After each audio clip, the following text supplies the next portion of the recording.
مولائے کائنات تو مولائے کائنات، مولائے کائنات کے زمانہ امامت میں پیدا ہونے والا سعید کتنا قرآن پڑھتے تھے، تو چوتھے امام کے زمانے میں شہید کر دیے گئے سعید ابن جبیر، بات جبیر پڑھتے، سعید ابن جبیر اتنا قرآن پڑھتے تھے، اس زمانے میں خانہ کعبہ کے اندر جانے کی اجازت تھی، اور یہ خانہ کعبہ کے اندر جا کر مستحب نماز میں قرآن پڑھتے تھے، ایک رکعت میں پورا قرآن ختم کر لیتے تھے، اور یہ خود ان کے اپنے جملے، تاریخ نے ان کے واقعات کو لکھا، کیسے قرآن کے قاری تھے جناب سعید ابن جبیر، کہ جن کی شہادت شعبان کے آخر 27 یا 28 شعبان کو بیان کی جاتی ہے، تو میں نے چاہا کہ میں شعبان کے آخر کو ماہ رمضان کی ابتدا سے ملا دوں، سعید کا تذکرہ قرآن کی تلاوت کے عنوان میں کروں، رات میں قرآن پڑھنا، 2 رات میں قرآن ختم کرتے تھے، ایک روایت یہ 3 رات میں کرتے تھے، مگر کیا قرآن سمجھ کے پڑھتے تھے۔ قرآن پڑھنا اور ہے، قرآن پر ایمان لانا اور ہے۔ یہ مولائے کائنات کا عاشق اور محب ہے، ایسا عاشق اور ایسا محب کہ نہ ہاتھ میں کڑے پہنے ہوئے ہے، نہ کان میں بندہ پہنے ہوئے، یہ علی کا چاہنے والا، یہ قرآن پڑھ کے علی سے قریب ہوا ہے۔ اور جو سمجھتے ہیں میرے اور آپ کے بھائی اور بیٹے کہ قرآن کے بغیر علی سے قریب ہو سکتے ہیں، تو میرے خیال میں وہ خیال ہی خیال ہے، اس خیال کا حوالہ کوئی نہیں ہے۔ حوالہ تو وہی ہے جو خدا کے حوالے اور آل محمد کے حوالے۔ تو آئیے غور، سعید ابن جبیر، سعید ابن جبیر کہہ لیجئے، حجاج بن یوسف الثقفی نے جب سعید کو طلب کیا ہے تو سعید کا نام بگاڑ دیا، پوچھا تیرا نام کیا ہے؟ سعید تقریباً آپ کی ایج سمجھ لیجئے کہ زیادہ نہیں ہے، 95 میں شہادت ہے، اور مولائے کائنات کے زمانے حکومت میں آپ کی ولادت، تو 36 سنہ ہجرت 36 سے اور 95 کے درمیان آپ کی حیات رہی۔ نام پوچھا، تمہارا نام کیا ہے؟ نام میرا سعید ابن جبیر ہے۔ کہ نہیں، بل انت شقی ابن کثیر، جبیر نہیں کثیر۔ شقی کا مطلب کیا ہے؟ سعید کے مخالف، سعید کہتے ہیں خوش بخت کو، شقی کہتے ہیں بدبخت کو۔ میں ترجمہ کر رہا ہوں، مجھے معاف کیجیے گا۔ جبیر کہتے ہیں جوڑنے والے کو، جبیر اس پٹی کو کہتے ہیں جو ہڈی کو روکتی ہو کھلنے سے اور ٹوٹنے سے، یعنی جوڑنے والا، اور کثیر کہتے ہیں توڑنے والے کو۔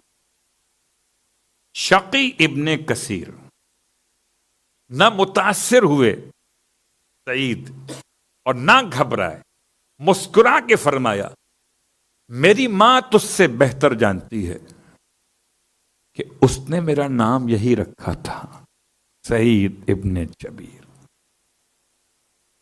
کہنے لگا، چلایا زور سے، آپ کو تو پتا ہے کہ ایسے افراد کا مزاج کیا تھا، وہ کسی سنتے کہاں تھے، اپنا سنانا جانتے تھے، سننا نہیں جانتے تھے۔ کہ یہ ہم سے زبان چلاتا ہے، سامنے بڑھ بڑھ کے بات کرتا ہے، اسے ذبح کر دیا جائے۔ بالکل جیسے قربانی کے موسم میں یا پورے سال بھر مسلمان حلال گوشت حیوان کو قبلہ رخ لٹاتے ہیں، ایسے سعید کو مثل حیوانات کے گرایا گیا قبلہ رخ کر کے۔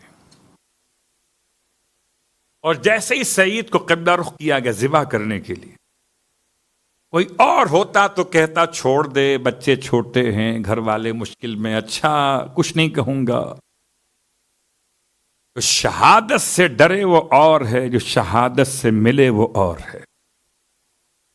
سعید نے اس عالم میں کیونکہ ایسا قرآن پڑھتے تھے کہ ایک ایک رات میں پورا قرآن پڑھ لیتے تھے، اور خدا کے گھر میں قرآن پڑھتے تھے، خانہ کعبہ کے اندر۔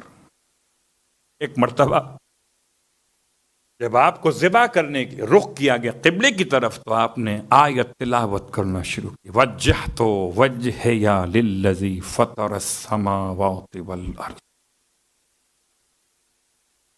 میں نے اپنے چہرے کو کر لیا، اپنے چہرے کو خاص متوجہ کیا اس خدا کی بارگاہ کی طرف، زمین و آسمان کا خالق۔ جیسے ہی یہ آیت سنی تو حجاج گھبرا گیا کہ کہیں کوئی سفیر، کہیں کوئی بیٹھا ہوا صحافی یہ نہ لکھ دے کہ یہ قاری قرآن تھا۔ اللہ اکبر، کہ اسے قبلے سے موڑ دیا جائے، منحرف بقبلہ کیا گیا، قبلے کی سائٹ کو تبدیل کر دیا، اس کا منہ پلٹ دیا ذبح کرنے کے لیے۔ پھر بھی نہ ڈرا نہ گھبرایا، آیت بدل دی، مزاج نہیں بدلا۔ اب آیت بدل کے کہتے تھے قرآن کی، اینما تولوا وثم وجہ اللہ، تم جہاں رخ کرو اللہ وہیں موجود ہے۔ اللہ اکبر۔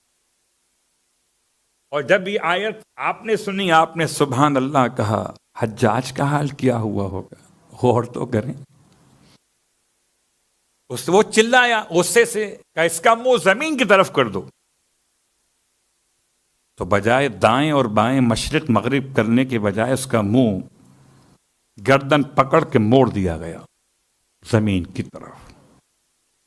جیسے ہی موڑا گیا، اب بھی کمال ہے، نہ زبان کی فصاحت رکی نہ دل کی قوت رکی، فرمایا منہا خلقناکم، اسی زمین سے ہم نے تمہیں خلق فرمایا، خدا کہتا ہے۔ آیت بدل، اور فیہا، اسی زمین میں تم کو پلٹائیں گے، نعیدکم ومنہا نخرجکم تارۃ اخری، اور اسی زمین سے تمہیں دوبارہ اٹھائیں گے۔ وہی آیت جو مولا کائنات نے وقت ضربت پڑھی تھی، وہ جبیر نے جب ان کو زمین کی طرف رخ کر کے لٹایا گیا، آیت پڑھی۔ حجاج چلایا بس جلدی سے ذبح کر دو، خنجر چلنے لگا۔